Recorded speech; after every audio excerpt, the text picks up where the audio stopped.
Dasya Gyananjana Shalakaya Chakshurunmilitam Yena Tasmai Shri Gurve Namah Jaitam Surata Upangor Mamamanda Matirgati Matsarvasva Padambo Chao Radha Madana Mohanao Hare Krishna Krishna Krishna Hare Hare Hare Rama, Rama Rama, Hare Hare.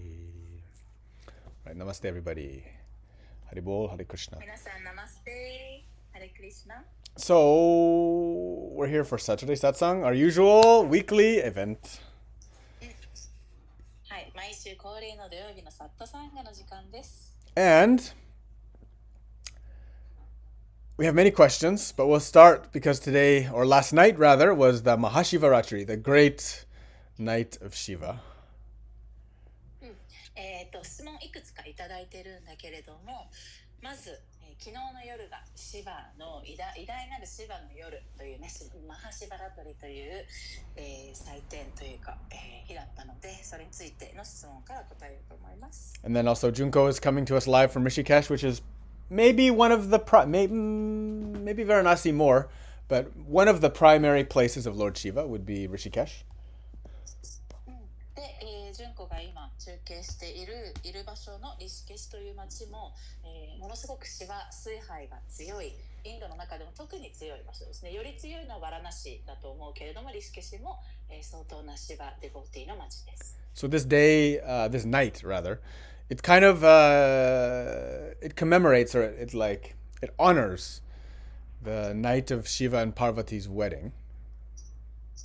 で、この夜はシバとパルバティの、結婚式っていうのを祝う日でもあります。And at this time, he did the Tandava dance where he's like the Nataraja dance.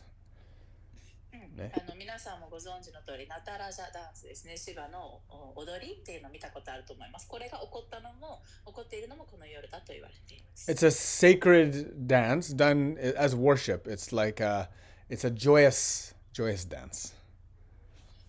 これは神聖なるダンス踊りと言われていて、そこに高越とした喜びもある神聖な踊りです。And so there's the Shiva traditions talk about how Shiva, like time, right? Through the dance of time, through the dance of Shiva, he created, sustains, and destroys the universe, yeah? で、シバの流派においては、彼は時として認識されています。そして彼はその踊りを通して時を体現して始まり、クリエーション、創造、そして保持、そして破壊を彼は行っていると言われています。So it's often called the Ananda Tandava. So it's like the blissful dance.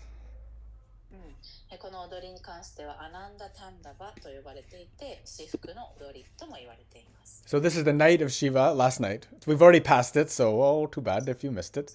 But usually we hold a vigil. We stay up all night. We do our prayers. We fasting. We do lingam puja, because this is also the first, I guess because it was Shiva's wedding night, it was the first manifestation of the lingam. で、この夜っていうのは過ごし方、この夜の過ごし方としては、まず、断食をすること、そして、プジャをすること、シバをたたえるチャンティングを行うこと、そして、シバリンガに対しての、プジャ崇拝も行います。これは、結婚式だったので、初夜という意味でもこのリンガが、象徴として現れたという風にも捉えられています。Vigil. How do I say vigil in Nihongo? Vigil? Yeah, vigil. Vigil is tetsuya. Tetsuya. Tetsuya.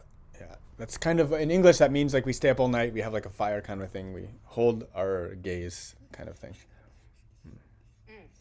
英語でのこの意味合いとしては、夜通し起きて、そして例えばキャンプファイヤーみたいな真ん中にその炎を見て、その場に一つの目的のために集うみたいな。Yeah, so it's in honor of the cosmic dance, and so people will, so many different traditions will perform their puja in their own way. で、本当にに伝統だったり流派それぞれによってそのプジャの行い方は違いますね。ここでそのシバの宇宙のダンスっていうものを、表現したりする人たちもいます。I stayed up all night only one time ever on that night, Mahashivarashi, because I'm more of an early bird than a night owl. で僕は早起きの方が、朝方なので夜型ではないのでこのマハシバラトリ何年もある中でも1回だけ徹夜はしたことがあります。Yes. So is that all of the extent of the question? This is a question from Takashi about Mahashivaratri. He said, yes, yes. You forgot the detail. Yeah, so that's a bit. He asked for a bit. That's a bit. ちょっと教えてって言われたんで、まあちょっとっていうとそんな感じかな。Yeah. Just remember that, like, basically, Shiva is the ultimate. He's the penultimate yogi. シバはもう究極のヨギです。And if anything, you can recognize him as the perseverance of darkness and ignorance, like conquering the ignorance of the darkness of your ignorance, going beyond it, illuminating your inner consciousness, because Shiva also means like illuminated consciousness. Yeah. なので、シバの象徴っていうのはこの無知だったり、そうね、無知や闇っていうものを、それを征服するものとしてシバはそういう存在でもあります。なので、この夜っていうのだったり夜っていうのが闇を象徴していたりとかで、彼はヨギーとして、自身の闇無知っていうものを征服して、光の方へと自分自身に光を灯していくことができる存在として究極のヨギです。Jagarana. So remember vigil, all-night vigil, in Sanskrit we call it Jagarana. で、このね、夜通し起きていること、これをサンスクリットでジャーガラーナと言います。So, of course, any bhajan, like it's always the same. You have pujas, you have songs, like some dances or some, because there's a lot of stories attached to these events. There's kind of a dramatic recitation. Someone will tell the story. The story of Shiva and Parvati's wedding is also a very great story. で、これにまつわるいろんな神話があるので、シバとね、パルバティのストーリーだったり、こういうのを夜通しみんなで聞いたり、それをチャンティングしたり。It's an all-night thing. If we had proper facilities and, our community was super strong, we could do these kind of things more easily, but they're very difficult to do properly.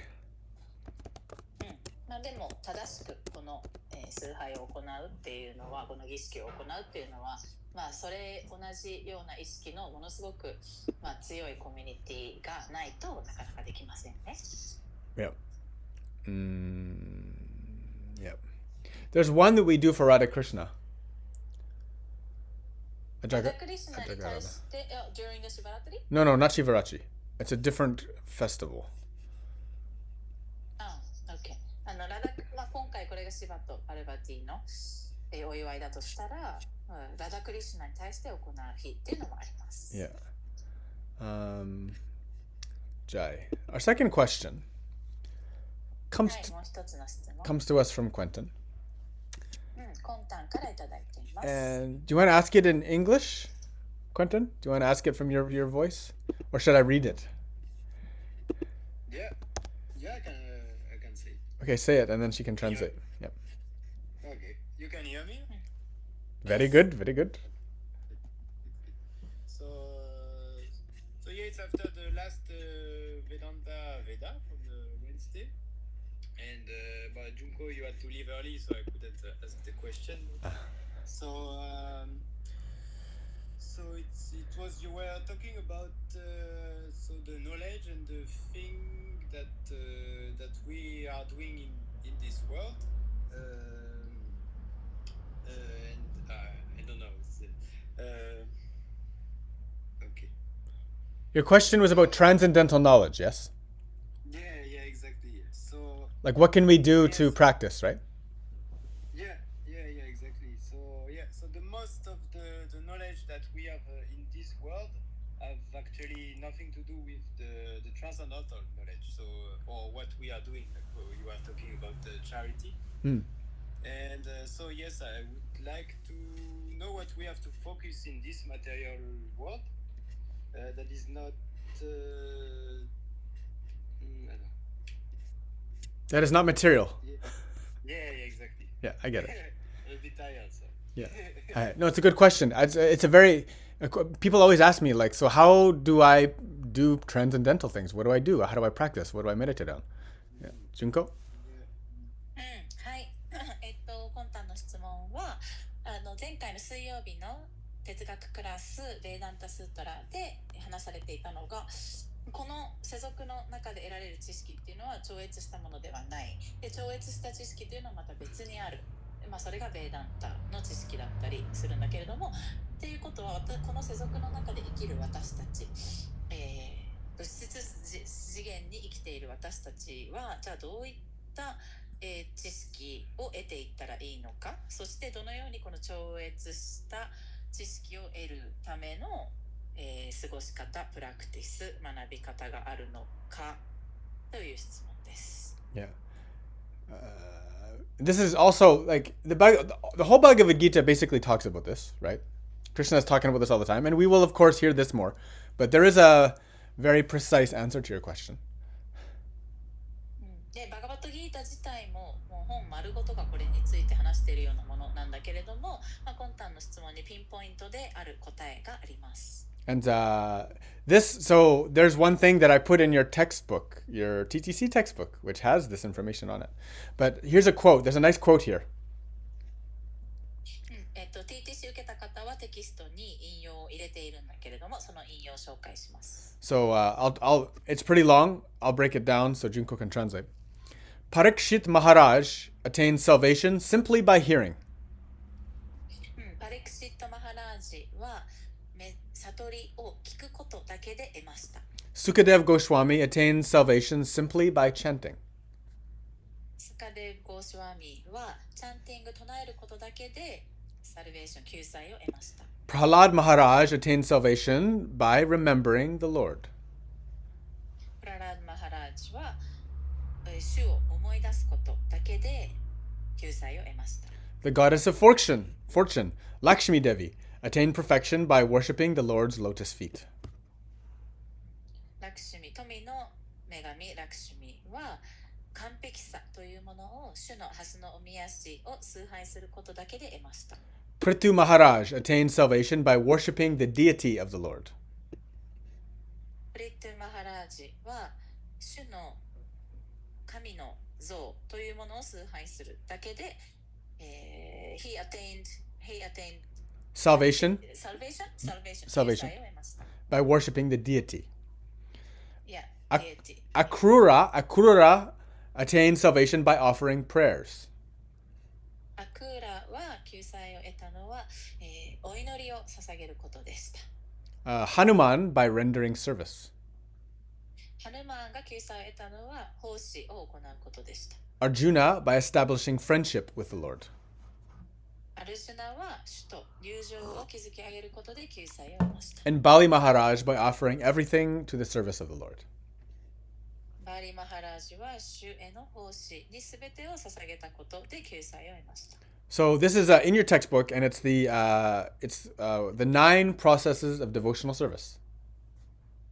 で、これはテキストブックに入っているんだけれども、献身奉仕の9つの方法というプロセスとして書かれています。This is straight from Bhagavatam. I took this, it's in your TTC manual for future TTC people, for past ones. It's near the end of your book, somewhere at the bottom quarter. And this comes straight from Prahlad Maharaj. で、TTC これから受ける方、そしてすでに受けた方、あなたのテキストブックの最後の方に書いてあります。これは、プララダマハラージからの直接のお言葉です。Right. And so the quote is, to hear about Sri Vishnu's transcendental name, his form, his characteristics. So start there. シュヴィシュヌの形、そして特徴、性質というのを、その超越した性質を聞くということは。Transcendental name, his form, his characteristics, his possessions, and his pastimes. 彼の超越した名前と性質、形、そして彼の、過ごし方ですね。And pastime and what's the other one? The His possessions, possessions. Yeah, 彼の、持っているもの。and to hear and chant about his pastimes. そして彼の、時間の過ごし方について聞いたり、それをチャンティングしたりすること。To remember them, そしてそれらを思い出すこと。to serve the lotus feet of the Lord, 主の蓮のおみ足に奉仕をすること。to respectfully offer service to the Lord, 敬意を払い、主に奉仕を捧げること。 to offer prayers to the Lord, お祈りを捧げ、 to become his servant, 奉仕者になり、 to consider the Lord one's best friend, そして主を自分の親友と捉える。 and to offer him everything. そして彼に全てを捧げる。 So these are the 9 pathways to devotional service, which is how we meditate on the transcendental form, which is how we attain transcendental knowledge. この今ここで挙げた方法というのが超越的な知識を得るためのプロセスです。なので、彼の超越した、形、あり方、というものに私たちが瞑想し、それを思い出し、チャンティングして、お祈りを捧げ、奉仕をしてということを通して私たちは超越的な知識を得るわけですね。So Sri Pralada Uvacha Shravanam Kirtanam Vishnu Smaranam Padashevanam Arkanam Vandanam Dasyam Sakyam Atma Nivedanam Yati Pum Sharpita Vishnau Bhaktischennava Lakshana Kriyeta Bhagavatyata Tanmanye Ditamutamam. So that's Prahlad Maharaj said, hearing and chanting about the transcendental holy name. プララード・マハラージが言いました。超越した名前を聞き、それを唱えることは、The form, その形を、 the qualities, 性質を、 the paraphernalia. ペリフェネリア It's just like possessions.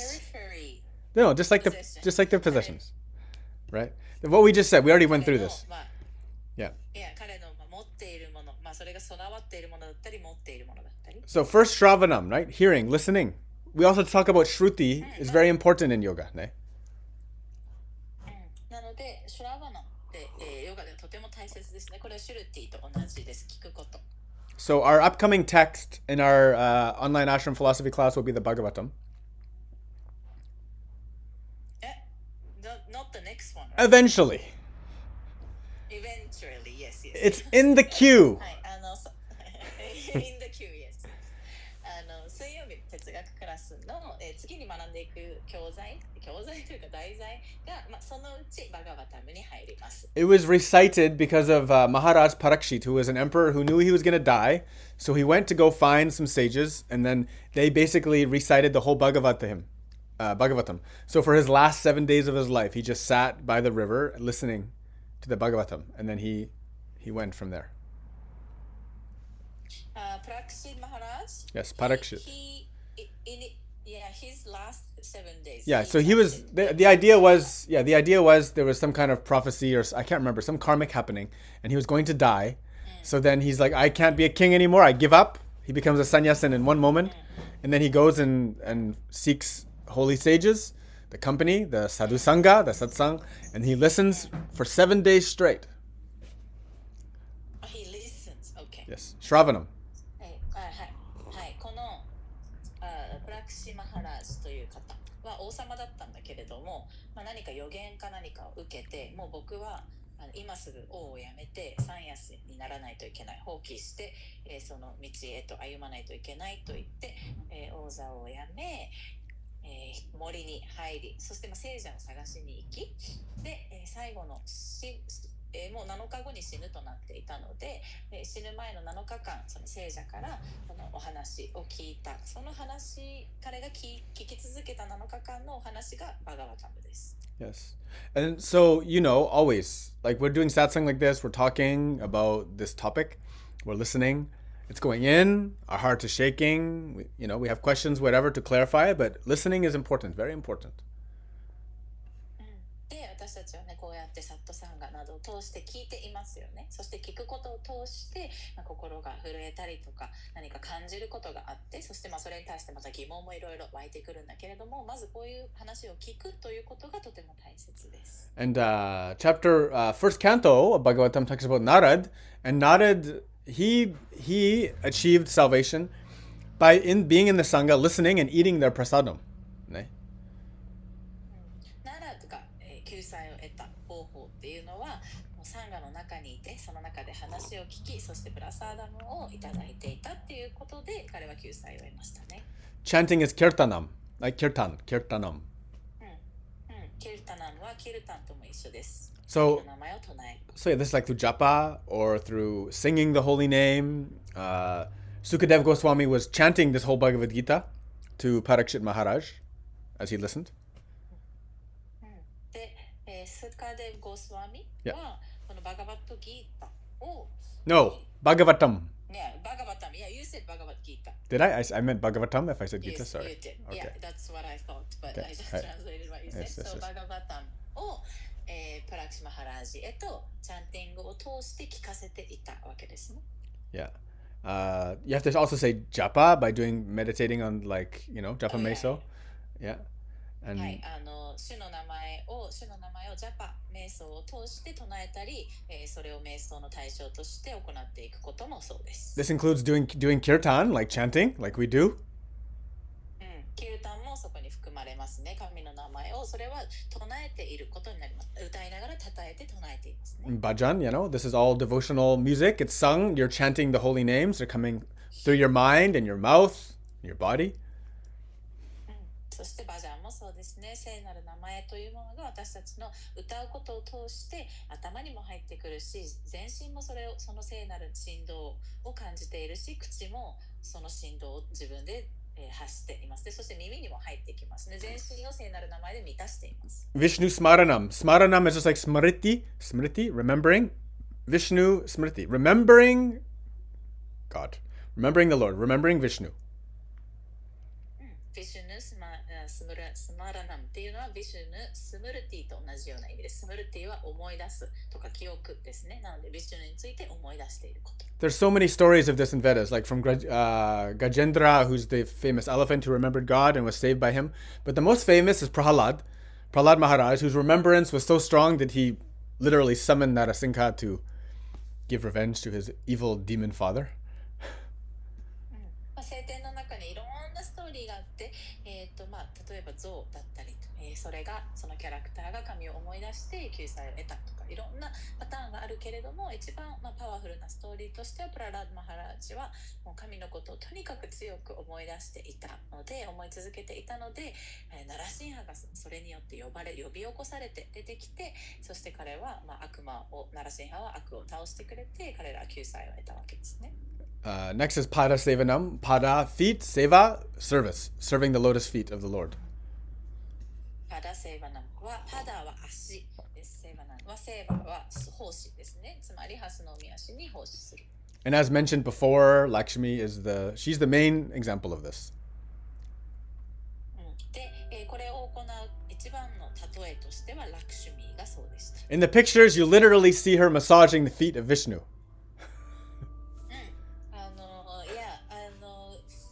何個か前のメールでパスワードメールでメグが使ってくれたんだけど、ラクシュミーがビシュヌの足を、マッサージしている写真、パスワードメールちょっとたどるとあると思います。それもね、もうそういう絵として描かれているわけですね。This has many meanings, you know. あったこれ例えば3月2日土曜日のサットサンガの写真とかそうなんだけど、このラクシュミーがビシュヌの足をマッサージしているというこの象徴、これはいろんなことを意味しています。So think about it. Fortune is serving the lotus feet of God. 考えてみてください。フォーチュン、豊かさや富という存在が神の足をマッサージしています。It literally means you should be directing your money and your funds towards serving God. つまりその意味としては、もう私たちの持っている資産だったお金だったり、資源というものリソースをあとは自分の時間だったり労力とかを神へ捧げてくださいという象徴になりますね。Because like everything we do, like most of what people do in the modern age is tied into economy. It's they do work and they get money for the work. So the money is an example of work. So if the money is used for yourself, okay, that's survival, that's one thing. Money is used for your family, that's duty, that's another thing, it's good. Money is used for service in some way, this becomes, it transforms. You're literally Lakshmi massaging the feet of God.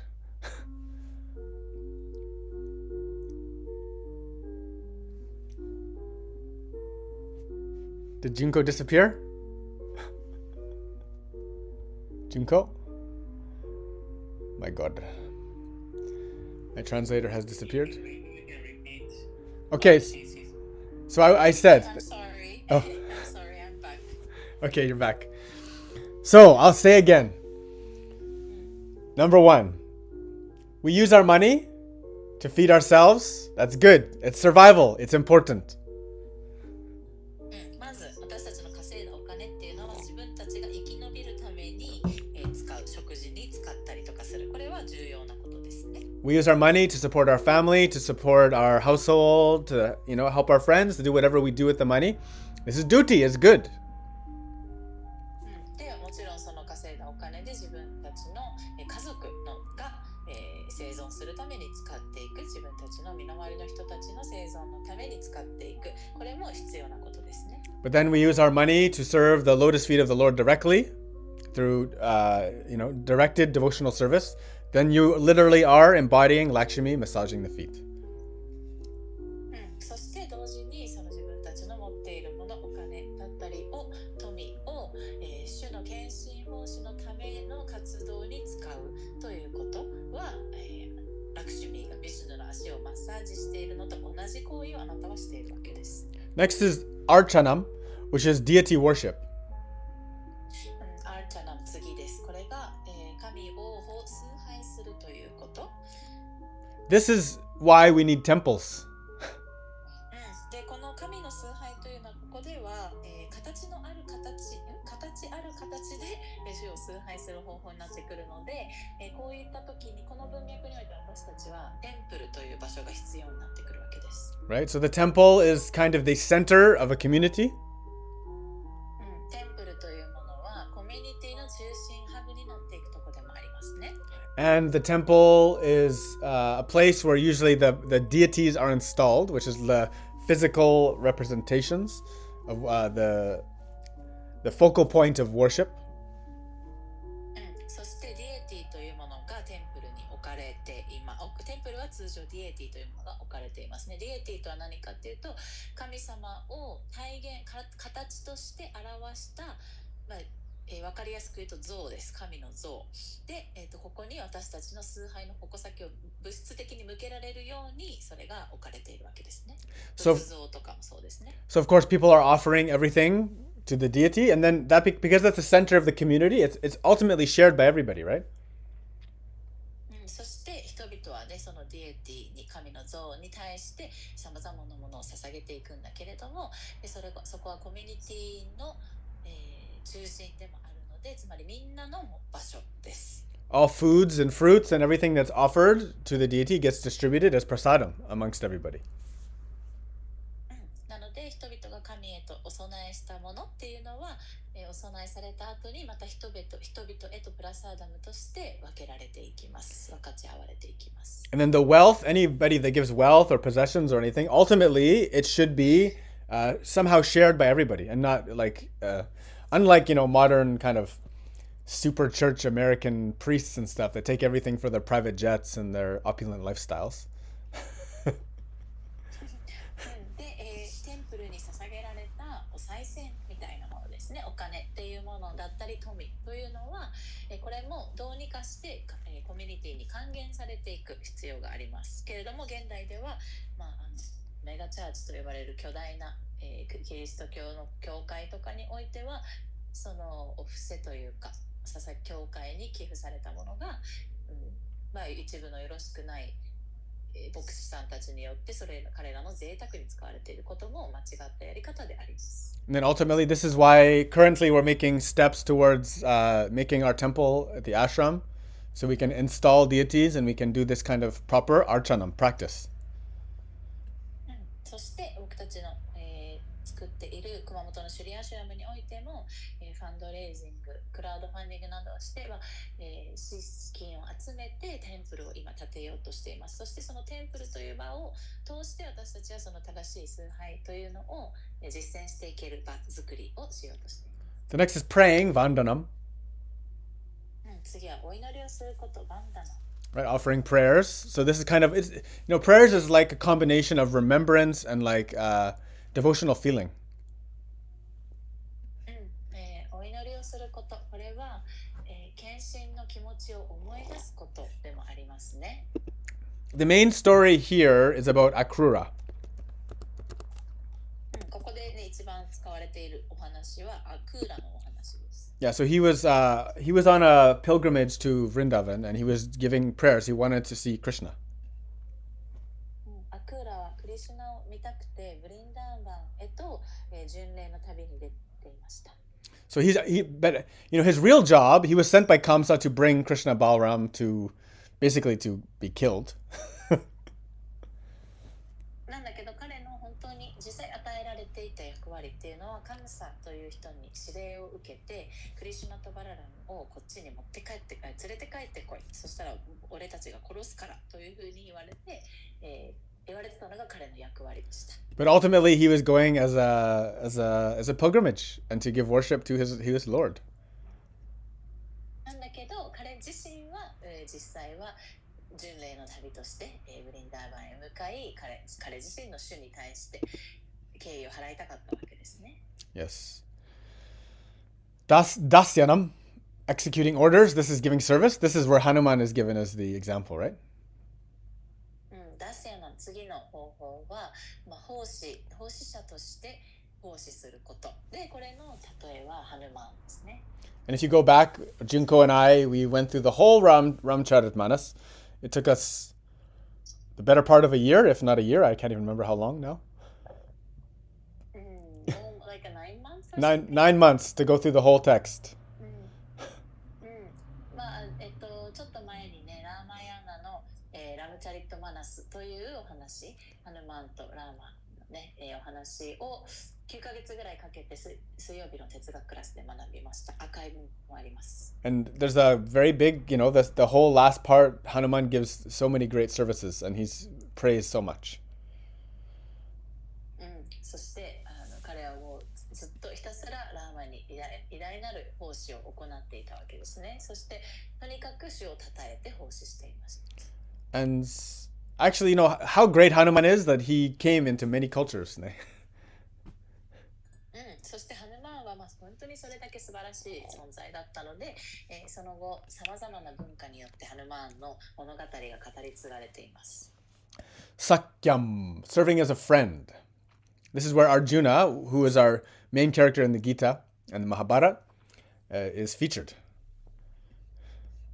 サッキャン、主と友情を築くこと。これは例えとしてアルジュナ、バガバッドギーターの中でのアルジュナが例えられています。Right. And then last one is complete surrender. Atma nivedanam. そして最後が完全なるサレンダー、委ねる、ひれ伏す、降参する。Which is not different from Ishvara Pranidhana. これとイシュワラ・プラニダーナは異なるものではありません。They both mean the same thing. Surrender. 両方同じ意味です。And you know the story, like this is the other story of Bali Maharaj and Vamana Dev, who's the Trivikram, who's the dwarf Brahmana, who's the avatar, who basically took back the universe from Bali Maharaj, the demon. And Bali was, even though he was a demon and he took over everything and he was controlling everything, he ultimately surrendered it to the feet of Vamana.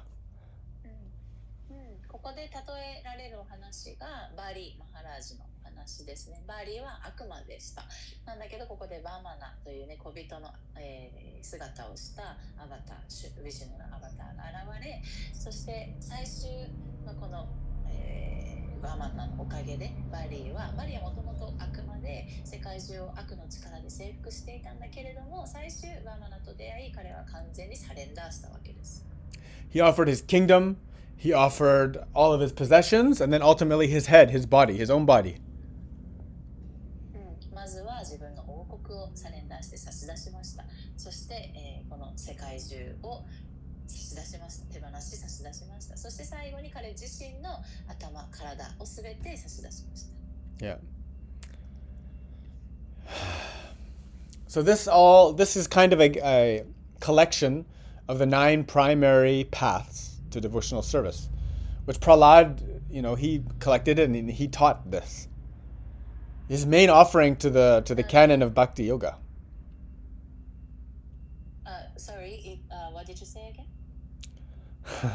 I said Prahlad Maharaj basically collected these 9 paths. He summed it up to these 9 simple paths, which was Prahlad Maharaj's primary offering to the canon of Bhakti Yoga. Okay.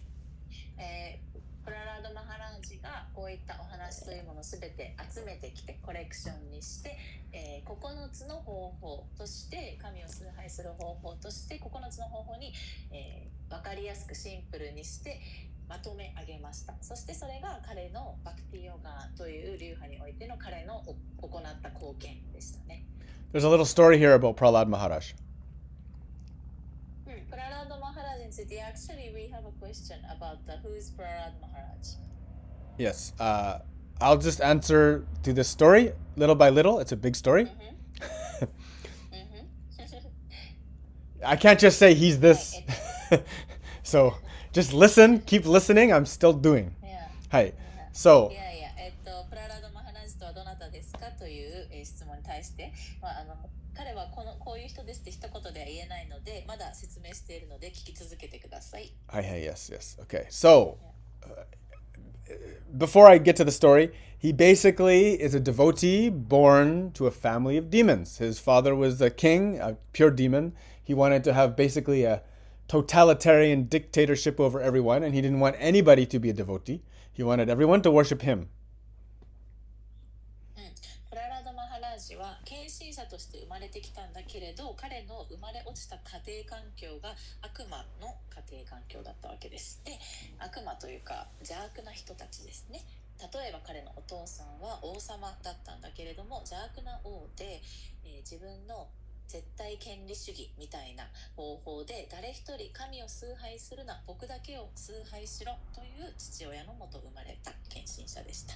Like so many, corrupt leaders in the past and even in the present day, they become drunk on power, and then anybody who speaks, like for example, even in my country, anybody who speaks against the prime minister is accused of hate speech, and they get things taken away from them or they're thrown in jail or something. It's crazy.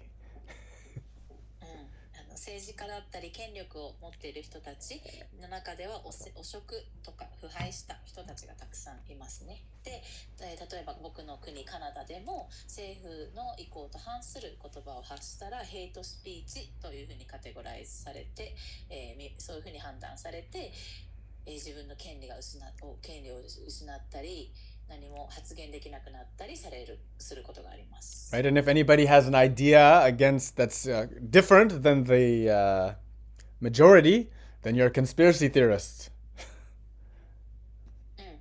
そしてね、一般的な、大多数の考え方と違う考え方を持っている人たちっていうのは陰謀論主義者って言われたりしますね。So Prahlad Maharaj was asked by his father, who's the demon. プララード・マハラージは自分の父によってね頼まれました。To say like, I've taught you so many things. I educated you in so many material sciences, so many great things. で、その邪悪なお父さんはね、彼に言いました。僕は君に全てを教えたと。こんだけ素晴らしい科学についてだっていろんな教育を与えた。And so he asked him, well, what's the most important thing you learned? Tell me about what you learned.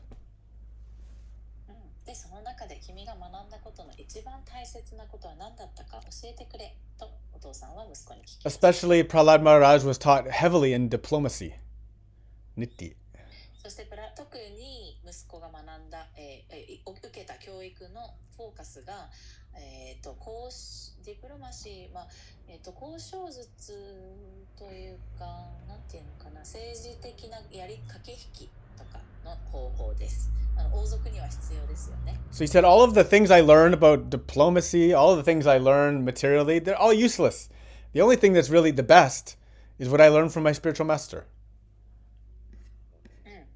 すいません、ディプロマシーの直訳は外交になりまして、僕はね、こういったさまざまな教育やしつけを受けてきたけれども、この学んだ外交とかも、ね、全く僕には意味をなさない。僕が学んだことで一番大切なのは、僕のスピリチュアルマスター、魂の師匠から学んだことが一番大切です。We will get, of course, his father, many times, he starts to hate his son because he's a narcissistic demon. And he puts so much, he wants to pervert his son away from devotion into, material things. So, of course, he gets angry at him. His father tries to kill him on several occasions. で、こういった息子がその育ち方を見て、父親はものすごくナルシスト的な考えも強く、プライドも高いので、こんな息子は嫌だと、神への献身を持って、僕の育ってほしいように育っていない息子が嫌だとなって何度も殺そうとします。Yeah. Actually, what he learned from his spiritual teacher, he learned in the womb of his mother. That was Nara teaching him, reciting Vedas to him in his womb, in the womb. しかもプララード・マハラージが、スピリチュアルティーチャー、魂の師匠から学んだことっていうのは、実は、お母さんのお腹の中にいた時に学んでいたんですね。それはナラードが、彼に直接語りかけていた、という時がありました。And I will get to Prahlad Maharaj, but the main topic here is devotional service, which takes precedence. で、プララード・マハラージについてはまたもっと話しますけれども、今ここで大事なのは献身奉仕というトピックですね。So, if you notice, every class at the very end, while you're in Shavasana, I always chant one shloka. I add many different shlokas on it, but there's one shloka I always chant. In Japanese, please. はい、で、毎回僕はクラスのシャバーサナの時にいろいろなチャンティングを組み合わせ変えていきますけど、これだけはチャンティングするっていうのが一つありますね。Anyabhilashita sunyam gyana karma dhyana vritam anukulyena krishna anusilanam bhakti ruttama. So, means constant and strong desire, endeavor, or it's actually a perpetual ardent endeavor, which is a little difficult to translate. So, continuous and strong service to Krishna out of genuine kindness. Translate that first. クリシュナへの強く、ずっと続けていく、常に絶えず行うクリシュナへの強い、奉仕。Yeah? Genuine kindness. So, genuine out of genuine kindness. to him. その献身奉仕というのは、クリシュナに対するもう純粋なる誠実なる親切さから行われる奉仕。Yeah, without any selfish or ulterior motive. そこには一切何かこうなってほしいとか自分なりの、意図が含まれず、そうね、とか自分に何か結果に期待をしたり、何かこうなってほしいというモチベーションが一切なく。No ulterior desires. そして、物質的な領域における欲望、何か望みも一切そこに含めず。Nor eclipsed by impersonal knowledge. Eclipsed by impersonal knowledge. Yes. What's that mean? Well, what is eclipse? Eclipse is when the moon covers the sun. So when that service, So if that service is in any way blocked by impersonal knowledge, that's not correct. Okay. Yes. OK。そこの、そのあなたの奉仕や献身というところに、非人格的な知識っていうものが一切覆いかぶさっていなく、nor eclipsed by fruitive work. そして、自分の行いに対する果報、結果や何か実りというものを一切求めるということに、影をもたらされていない状態で、or any other occupation. または、どんな自分の職業に関連することにおいても。Shiranam Bhakti or Uttama. That is the ultimate bhakti. それが究極のバクティである。Uttama Bhakti. So that's devotional service, ne? それこそが原ある。Yes. So that's ultimately what bhakti means. It means engaging in devotion. 究極のバクティというのはそこにそういう意味です。献身に常に従事しているということ。Yeah. So to be able to do devotional service properly, 献身奉仕を正しく行うためには、the idea is you should be relieved of body conceptions of life. Relieved it. Be free from the bodily conceptions of life. この人生、命っていうものの中における自分の肉体、身体っていうところから見るというのを外さないといけない。To be free from aspirations for happiness through materialism. 物質の領域においてそれを通して得られる幸せというものからそれに対する期待や求める気持ちから解放されて Right? That's the whole last part of the class of the Gita last time we talked a lot about this. ギータの、前回のギータでもこれについて話しましたね。What was that sentence, Junko? The sense and the sense object, when they come together, it only leads to suffering. So we need to do everything to avoid it. No, it means getting happiness from the senses connected to the sense objects is poison. Yeah. Yes. Yeah. Translate that? Yeah. Wait. 感覚器官と感覚対象物が合わさり起こる、ことは毒であると。Also, to be free from wanting to achieve a higher planetary system, to go have some high karma result. Ne?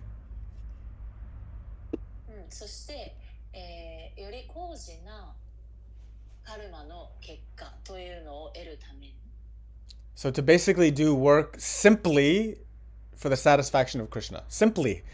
Krishna mentions many times in Gita, simple. で、クリシュナはギータの中でも何度も繰り返している言葉が実直とかシンプルにですね。Without desire for material benefit. つまり物質界における自分が何か得られることっていうのを望んでやるっていうのは違うわけです。それは望まない。So we also call bhakti nishkarma. バクティのことをニシカルマと言ったりもします。Which is freedom from the results of fruitive activity, right? So that's ultimately like karma yoga. Ne? Karma yoga. つまりこの物質領域における行為の結果っていうものを一切望まない、それを求めないということ。So bhakti, これがカルマヨーガにもなりますとも言います。bhakti and nishkarma, they're on the same transcendental platform, basically. They're devotional. なのでバクティとニシカルマというものは両方超越的な、立ち位置にあります、領域にあります。Although sometimes devotional service and fruitive activity, doing things for something, they can look from our eyes, materially, they can look similar. なんだけれども時としては献身奉仕の活動と何か結果を求めて行為を行っているという活動が外から見たら私たちの普通の目から見たら似たように見えることもあります。So these 9 paths that we talked about, you don't need to do all of them. If you concentrate on one with pure devotion, just like those examples that we gave, those Hanuman, Lakshmi. These examples, if you have pure devotion for even one, it's good. で、今日触れたこの9つの方法っていうのを全て行う必要はなくって、でそれぞれの方法に対してそれが素晴らしく長けていた人たちの例がありましたよね。奉仕だったらハヌマンとか、お祈りだったらこの人とか。でこの9つの中のうちの1つだけでもあなたが本当に純粋に行えるのであれば、それ1つで素晴らしいわけです。But also, those 9 are set in chronological order. They're starting from hearing and going all the way to surrender. 同時にこの9つの方法は、時系列的にも並べられていて、まずは聞くこと、そして最終、完全にひれ伏すというところに順番が順序付けられています。This is like one of the, Bhakti Yoga kind of reached one of its culmination points by Chaitanya. チャイタンニャによってバクティヨガというものが一つ体系づけられましたね。His primary focus was Nam Kirtan, basically, like repetition and chanting of the holy name. 彼のもうバクティヨガの彼の結論というのはキルタン、チャンティングです。とにかく聖なる名前を唱え続けること、思い出し続けること。Yeah, so by focusing on the holy name, you start to understand, and you get an understanding and a meditation or a contemplation of the Lord's form, transcendental form. この聖なる名前を思い出し唱え続けることで、主の超越した形というものが自分の中で理解が深まっていきます。And then when you have like this kind of this abhyasa, this practice, this repetition, then you start to become cleansed of your material contamination, right? The anarthas start to be removed. そしてこれを何度も何度もアビアサ続けて反復して繰り返していくことで、あなたの中の、汚れた部分というのが浄化されていきますね。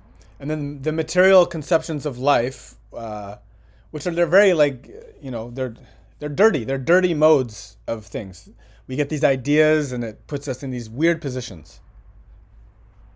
で、物質世界の中で生きるということはいろいろなおかしな考え方だったり概念というのが私たちの中に入ってきます。Right? Even though we hear, of what the ultimate truth is, we make up our own rules. We make up our own understanding of everything. It becomes an interpretation of the absolute truth rather than a proper distillation.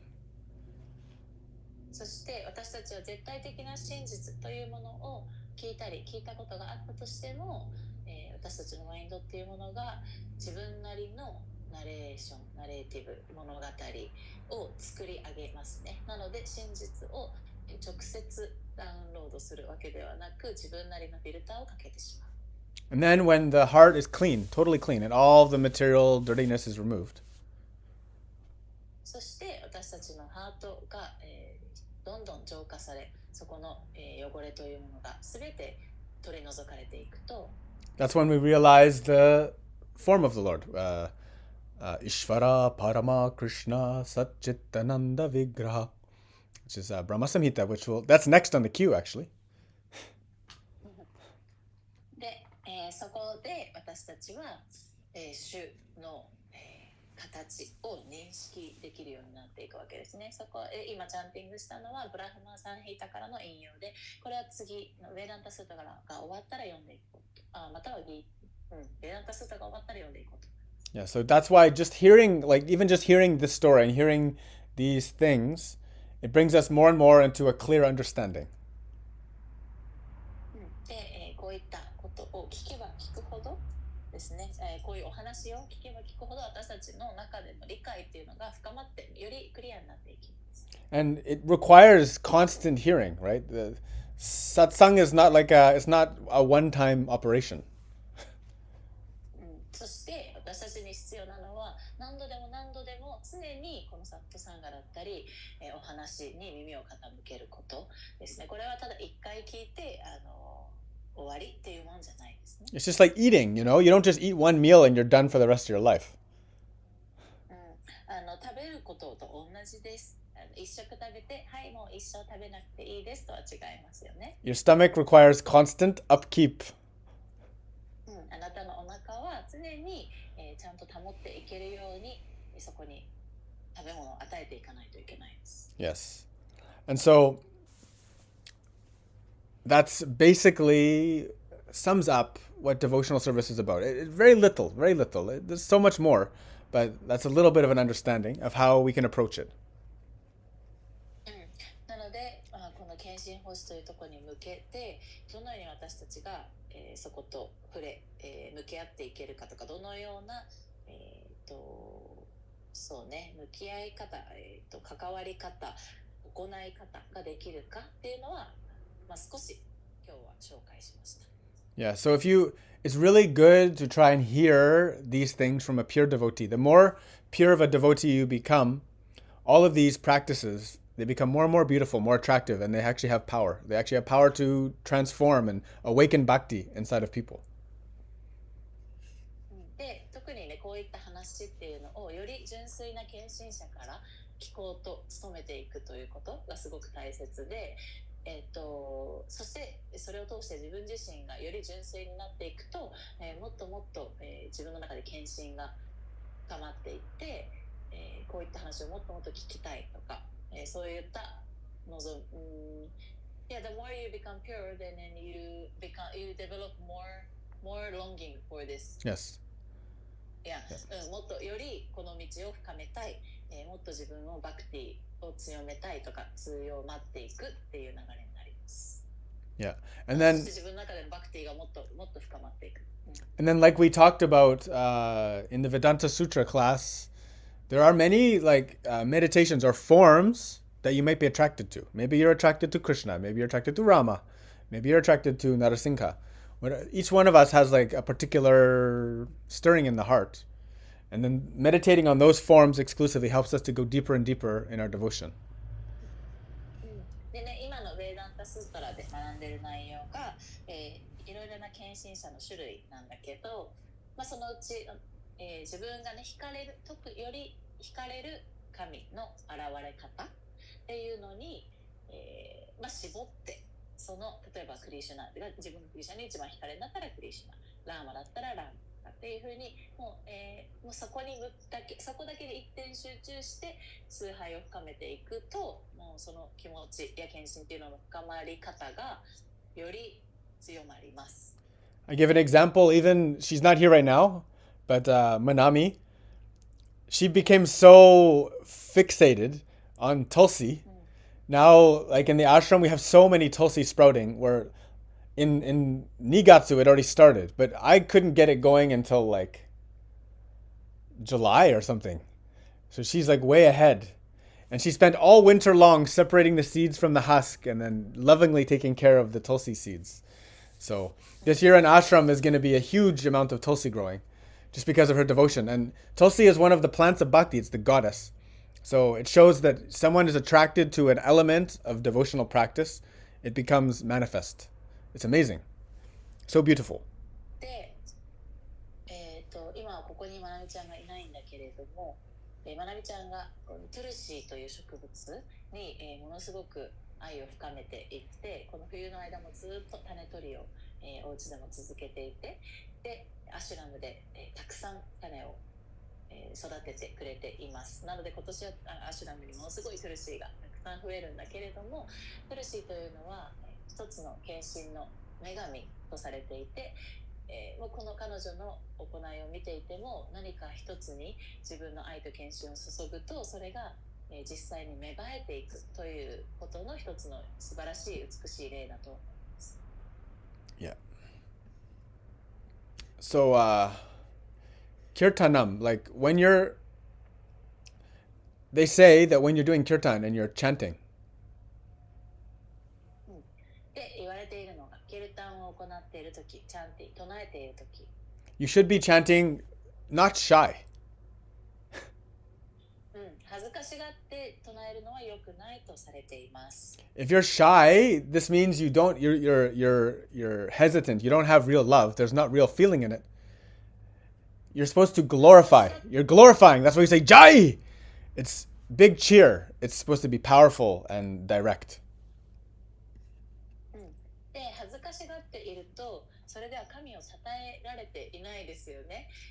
キルタンは神を称えているのでだからジャイって、ね、もう心を込めて神の栄光を称えているんだけれどもそもそも恥ずかしがっていたらキルタンの趣旨と違うということになります。There is something from Chaitanya here.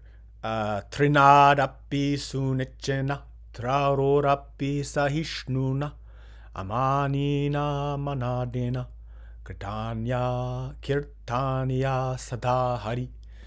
A devotee can very peacefully chant the holy name of the Lord by behaving more humbly than the grass. The devotee can say that again, sorry? Very peacefully chant the holy name of the Lord by behaving more humbly than the grass. Okay. 献身者とはこれチャイタンニャの言葉なんだけれども、献身者が芝生よりも芝生の一本の芝生よりも謙虚に振る舞うことによってよりピースフルに平和な心で主の名前をチャンティング唱えることができます。Think how humble is the grass. The grass is the most humble. It gets walked on by everyone. でね、芝生の謙虚さっていうのはもうみんなに踏まれてもただそこにいるものすごい謙虚な存在ですよね。The grass puts itself below every single creature. すべての生物よりも下に、彼はよりも低い位置を取っているのが芝生です。Well, maybe the worm puts it even itself lower. Yeah, even in the soil. In the soil. Doesn't even get sun. Yeah. でもね、ミミズとか微生物とかの方がより低い位置にいるかもね。Anyway, being tolerant like a tree and offering respects to everyone. そして木のように寛容で、すべての存在へと敬意を払う。Without expecting honor from anyone else. 誰からも自分を称えられたいという期待を持たずに。Such qualifications make it easier to chant the holy name of the Lord. こういった性質というのが、主の名前を唱えるのに適している。And then thisそういう性質があることでより称えられると。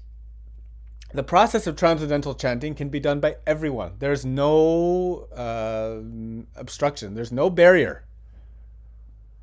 そしてね、この超越した名前を唱える、チャンティングするということは誰にでもできてできない人はこのように存在しないわけですね。Even if you're physically unfit.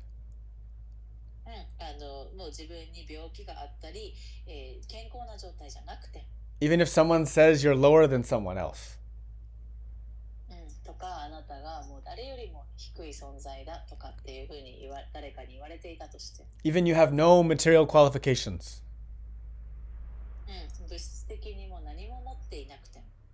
Or you're not in any way a good person. You have no good action. いい行いが一切できていない人でも。Yeah. The holy name will help everyone. 聖なる名前というのは誰一人残らず助けてくれます。So, but like what makes a demon is a question that always comes up. If I hear this, what makes a demon? What makes a demon is someone who's not open to it. They close themselves to it. Even though it's available for them, they won't accept it. で、誰がじゃあ邪悪な存在なのか、どういう人が悪なのかっていう質問がよく来るんだけど、そこの答えとしては、こういった教えだったりこのプラクシス実践方法っていうのはもう目の前にある誰でもアクセスできるんだけれどもそれに対して閉ざしてしまう人それにオープンに受け入れて実践しない人のこと。 Here's another nice one from Chaitanya. An aristocratic birth. Aristocratic birth is aristocratic. Like aristocrats are high, like celebrities, high class people, royalty. Yeah. Right. Yeah. Yeah. 王族だったりとかセレブだったりそういう社会的なんか位置の高いところで生まれた人は Not just celeb. Hold on, let me see here. I want to get the precise thing. Aristocratic. Kizoku tekina. それか貴族的な、いや、Yep. いや貴族でね。Okay. An aristocratic birth. An advanced education. とか、いい教育、すごい高次な教育を受けている。Beautiful bodily features. または、見た目が美しい、体が美しい、Wealth. 富を持っている。And similar results of pious activities. そして経験なる行いから来る、いろいろなそれに対する報いというか結果 they're all unnecessary for advancement in spiritual life. こういったことはスピリチュアルな道を歩む上で一切必要ない。Yeah, those things, they're not, you don't need them. Don't focus on them. こういったものはいらないので、そこに意識を向ける必要はありません。Actually, these things sometimes, for many people, they can be an obstacle. 実際はこういった要素っていうのが障害になることの方が多いですね。One can very easily advance simply by chanting the holy name. ただ聖なる名前を唱えることでその人の、精神的歩みは進みます。And in fact, I always say in this Kali Yuga, this is the Yuga Dharma. This is the primary spiritual duty of this age. そして、これはもう何度も言うけれども、この時代のユガダルマです。このカリユガというユガにおいて、時代において、行うべき、宗教的義務、または解放への道、一番機能している解放への道です。It says in Kali Yuga, people are short living, they don't live long, and they're extremely bad in their habits. カリユガにおいては人々の寿命も短いし、彼らの習慣は最低だと。And we're also inclined to accept methods of devotional service that are not bona fide. そして、カリユガにおいてさまざまな、魂の道で前に進む方法論があるんだけれども、証明されていないまたは、確実にこれがあなたの魂を前に、真実へと歩ませてくれますよと確証のないメソッドやり方を使う人が多いです。And then also, we're always disturbed by material conditions. だし、人々は常にこの物質界のいろいろな条件や状況っていうのでもう心をそらされまくっています。And most people are generally unfortunate. そして、多くの人がもう一般的に恵まれない状況で生まれてきています。So they say usually like in the old times, yagnya, dana, tapa, kriya, sacrifices, charity, all these things, they're more difficult to perform. So remembering holy name is the best. なので過去にね実際に機能していた方法、例えばヤグニャ、タパ、Dana, charity. ダナ、寄付したり、チャリティしたり、寄付したり、タパス苦行を行う、ヤグニャをする、儀式を行う。でこういったことは過去の時代では機能していたけれども、今となってはすごくそれが、あなたの魂の道を進める方法としては難しいので、聖なる名前を唱えることがこの時代のやり方です。So this is why I offer an initiation into the holy name for those students who are very dedicated and want it. They have to just come to me and ask. They have to prepare me though, Hazuki. You have to tell me in advance. だから、この道をもっと深めたいとという真剣な生徒たちには聖なる名前を唱える練習っていうのをみんなに授けているので、先に事前に教えてください。そしたら僕も準備できるので、みんなにその洗礼を授けることができます。So generally you should make this kind of the center point of the practice, right? なんだけども、基本的にこの聖なる名前を唱えるということをあなたのプラクティスの中心に置いてください。That's why online ashram, we do meditation before sadhana. That's, for me, the most important part. なので、サーダナオンラインアシュラムでも、アサナの前に瞑想を入れますね。これが、僕にとって一番大事なところです。This is the time for that. それがまあ、行うべき時間がそこにあります。 Yes. Anyway, there's so much more to talk about. 他にもね話したいことたくさんあるんだけれども I can focus. Yeah, I can go on this later. Anyway, any more questions for today? This will take. This has already 他に been. 質問ありますか？ I think I spent an hour on Quentin's question.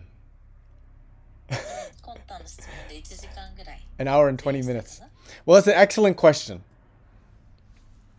素晴らしい質問でした。 There's so much more to say. Like, yeah, we only really got up to the third limb in detail.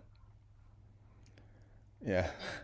まあ深く話せたのは今日は第3側目 Or sorry, second. Sorry, second limb.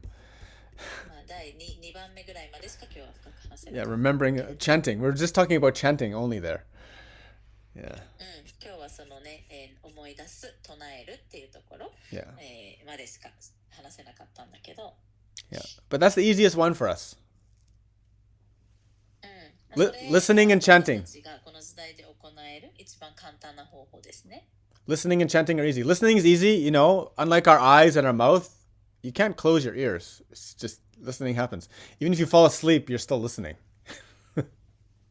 聞くことと唱えることが、まあ、この方法の中で一番簡単で、聞くことっていうのはね、もう耳って私たち閉じれないので、目とか口とかと違ってね、なんでもういくらでも聞こうと思えば聞けますよね。寝てる時でも耳には入ってきてますよね。 I remember when I was studying with my teacher, and I was still very tamasic. で、僕が先生と練習していた先生の下で勉強していた時、僕がまだまだずっとタマスだった時、 And you know, like I see some of my TTC students and stuff, and everybody like, "Oh, I'm so bad. I'm so bad." No, no, no. You are never tamasic like me. I trust me. None of you were ever at my low level.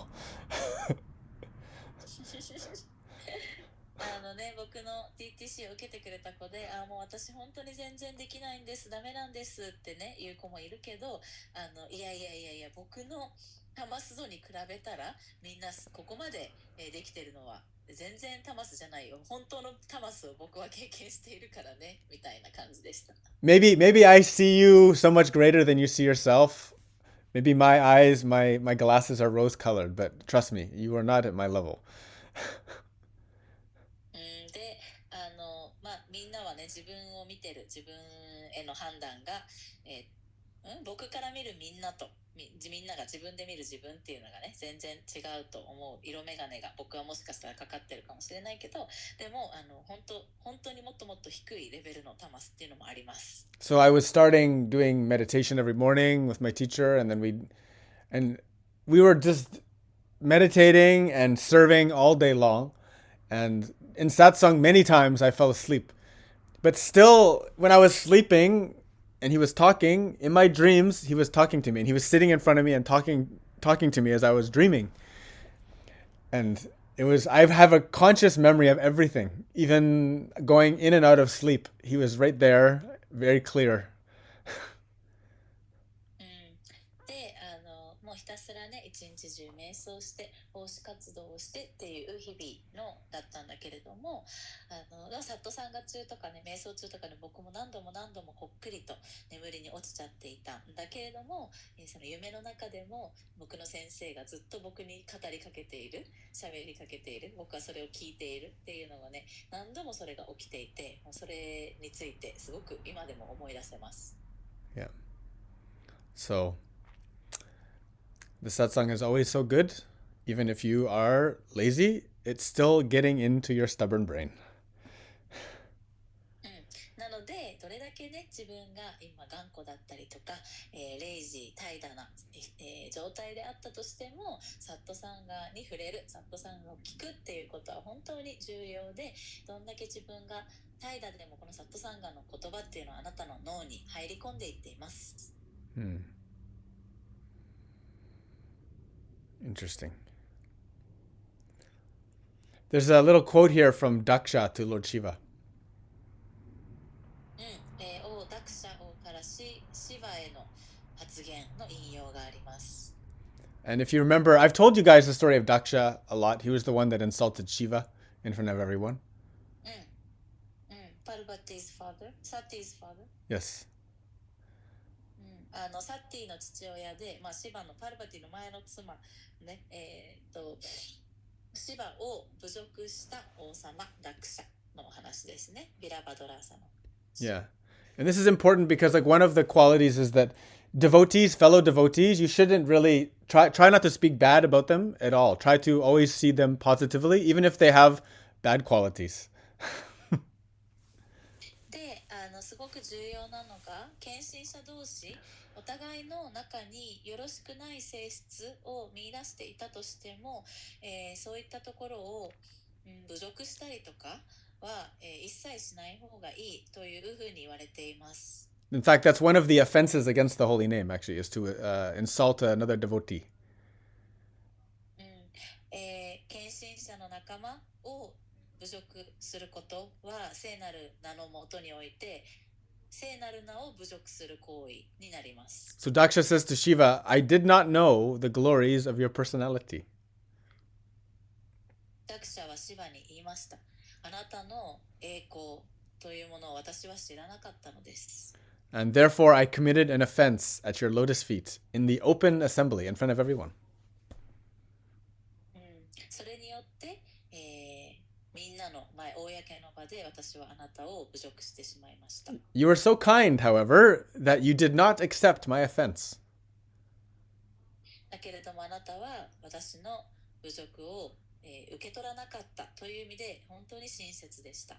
Instead, when I was falling down because of accusing you, you saved me by your merciful glance.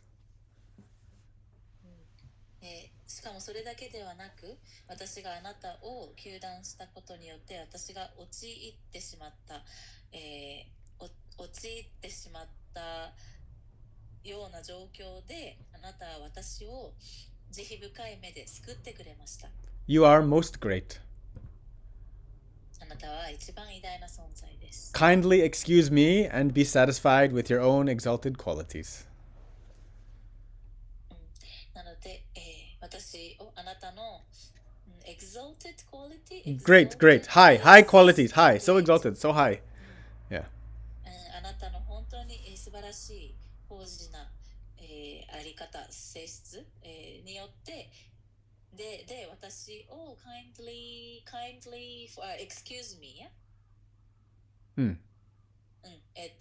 私をどうにかそのあなたの、の素晴らしい性質によって親切に私をお許しください。Yep. So that's like the first kind of thing is to speak badly against a devotee, especially a devotee who's glorifying the holy name. で、聖なる名前の栄光を称えている人、献身者を糾弾すること、侮辱することは良くないという話です。Yeah. Very good. Hi. Very good. If there's no more question, I think it's probably good. That's a good place to end. Unless anybody has a question. 質問ある方いますか? It was very nice today. Thank you for the good question, Quentin. 質問ありがとう. If I keep going, it's going to be another like 2 hours later. ここからね、もう一回始めちゃうとあと2時間ぐらいのコースが始まるので。We got to save something for next week. 来週までのお楽しみも取っとかないとね。はい。Very good. 続き質問いいですか？はい、どうぞ。簡単な質問。さっきメイロンが言ってたなんかクリシュナが強いっていうなんかスローカーはギータ、それはギータの中からのスローカーですか？なんかだっけ？クリシュナが強い。サーダナが終わった後に。It's not from Gita. It's not from Gita. It's from Bhakti Ras Amrita Sindhu, which is one of Chaitanya's books. シャバーサの時のチャンティングだよね、めぐちゃん。そうです、そうです。は、チャイタンニャが書いた本の、Bhakti Amrita Sri Bhakti Ras Amrita Sindhu. Yeah. Sri Bhakti Rasa Amrita Sindhu. It's a very otaku book. I don't know if you can find it in Japanese. Maybe you can. オタクブックなんで日本語版が出てるかちょっとわからないんだけれども、 Maybe we can go over it if you want. It's another very big one. Sri Bhakti Rasa Amrita Sindhu. Maybe they have in Nihongo. Maybe.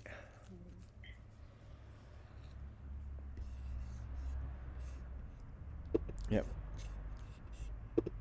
It's a good one. いい本です。日本語でももしかしたら日本語版出てるかもしれない。Yep. Jai. Jai.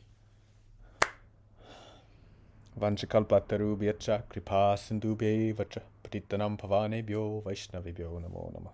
Hare Krishna Krishna Krishna Hare Hare Hare Rama Rama Rama Hare Hare. Online ashram. I'll say thank you. Fumi and Quentin.